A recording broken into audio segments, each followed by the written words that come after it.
and the level count for this game is... Hey guys, bblakeyyy here and welcome back to another video. You may notice that I sound a bit ill, and I am, hence why this video is late, so I am sorry for that. But I am feeling a bit better today, so I thought I'd make this video now, as it is relatively easy to put together and it is a good time considering my game Silhouette Dash releases on the 20th of August free to play to Windows and Mac. If you want to check out the page for it, I'll put a link in the description. I can't promise that because I forget every single time. Anyway, let's jump into the questions. The questions mentioned in today's video are from people in the community on my various social media platforms, which are linked down below. Also, if you can hear background noise, it is my fan, and I am not sorry because it is absolutely boiling where I am. But yeah, anyway. So the first question I have written down is, how long did it take you to make? So this is complicated because I started the project about 9 months ago, but during those 9 months, I've really only spent about 4 to 5 actually working on it, because I've been promoting the game since the very start, but it seems much longer to everybody else. This makes it tough because I worry people will think the game is going to be better or longer than what it actually is, but we will see. Saying that, the game isn't short. There is a decent amount of levels which we're going to get into later in this video, but yeah, I just don't want people to think it's like a 40-hour like AAA game, because it's really not that, but yeah, we'll see. Right, next question. Have you enjoyed making it? Now, this question is, again, it's very complicated because this game has... it's just been a crazy ride. From literally some days I've felt like this game is amazing, like I'm loving working on it, and I'm working like 10, like 13, 14, 15 hours a day, like every day for ages, and then I went through months where I was like, I never want to work on this again. Like it's crazy. I'll never, well obviously I haven't been working in game dev for that long, but this is the first project that I really had thoughts like, oh my god, I don't even want to do this anymore. It's crazy. But now I'm at a point where I'm really enjoying making the game, but because I'm not really adding anything new, it's just a lot of polishing and bug fixes and boring stuff. It's getting a little bit more boring now, but I'm definitely past the point where I wanted to give up on this project, which is the next question. So getting straight into that one. Have you ever wanted to give up on it? Yes. I think about four different times I had really considered giving up, and then there was twice where I was like, I'm pretty sure I had given up in my mind. There was a few months ago, it was about I want to say 4 months ago, and I didn't work on the game for about 2 months, and I was like, oh mate, I'm not opening this project again. And I spoke about this in a previous video. I might add a card, I might not, you know what I'm like, but but this was during the time when I had the idea to make Balance the Blade. And I made Balance the Blade, and that was when I got back into it, and because I really enjoyed making that game. So I was like, look, I'll go back to Silhouette Dash and I'll give this a try. And ever since then, it's pretty much just been like not a smooth ride. Like, no way has it been a smooth ride. This game has been crazy. But now that I'm at a point where I've learnt a lot more since the start of development, I don't feel as limited as I did before when it comes to like core mechanics and stuff. So I feel like I can work in it for longer periods of time without getting like disheartened, really. So yeah. Next question. Why did you pick a 2D platformer?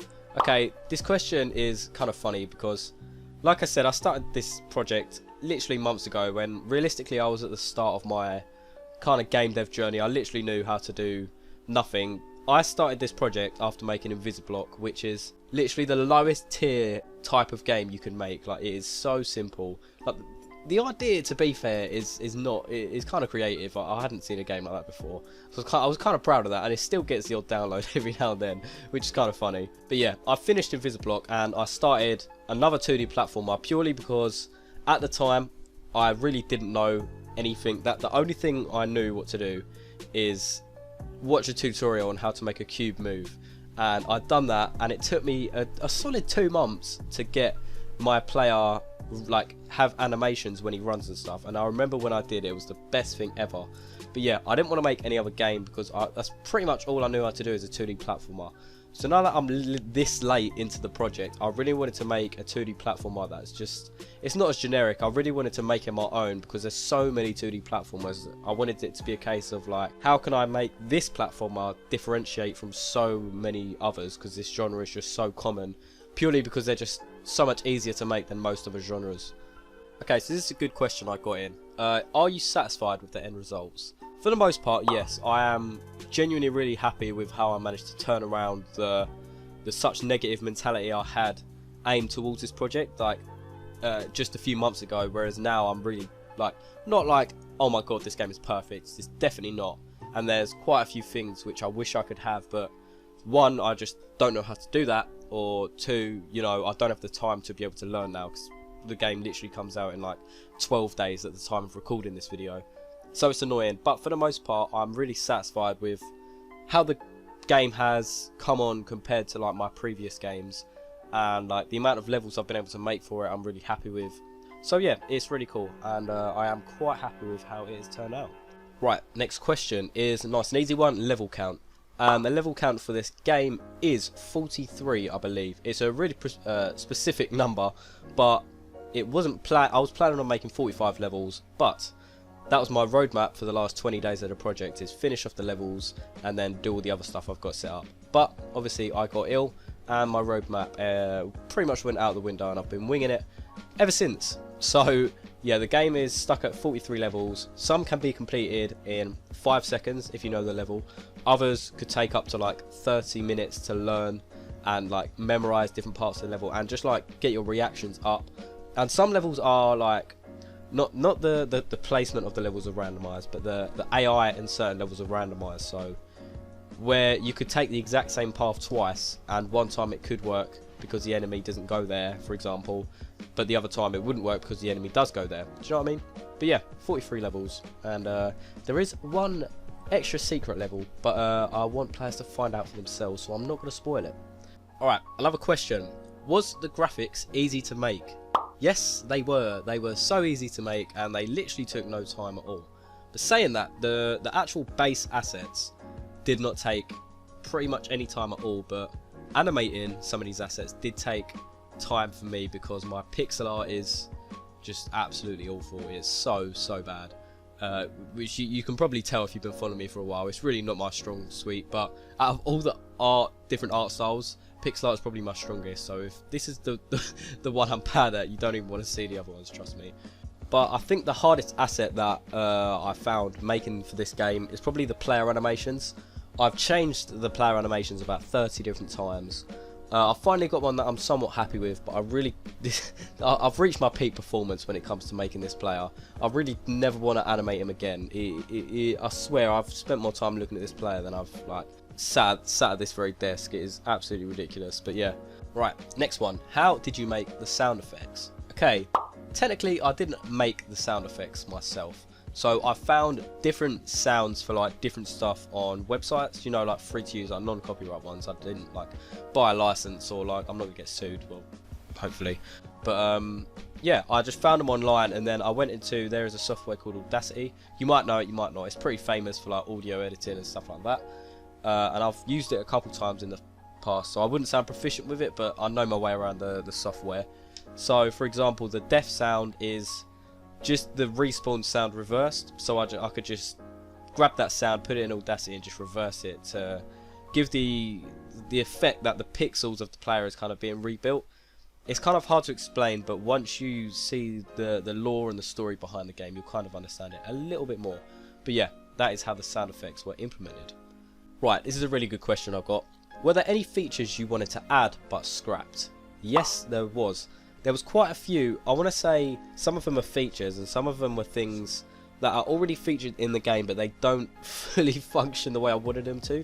But it's not like they're just buggy and non-functional. They've been twisted so they don't have the bugs, but they work in a different form, because I'd rather have something that doesn't have a feature, or has a feature that's slightly altered, rather than just have a feature that's buggy. You know what I mean? But yeah, there were quite a few features that I did want to have, but either I didn't have time, or I was just felt limited by my own like skill and talent in like game dev, I guess. But I'm gonna make a separate video about that, because that is a really good question. Okay, this question is kind of similar to one we got earlier, but I'm gonna answer it anyway. Is there any parts of the finished product that you were disappointed with?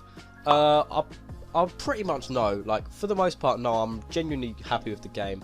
There are a few very tiny things that like came out, and I'm just like, why is it like that?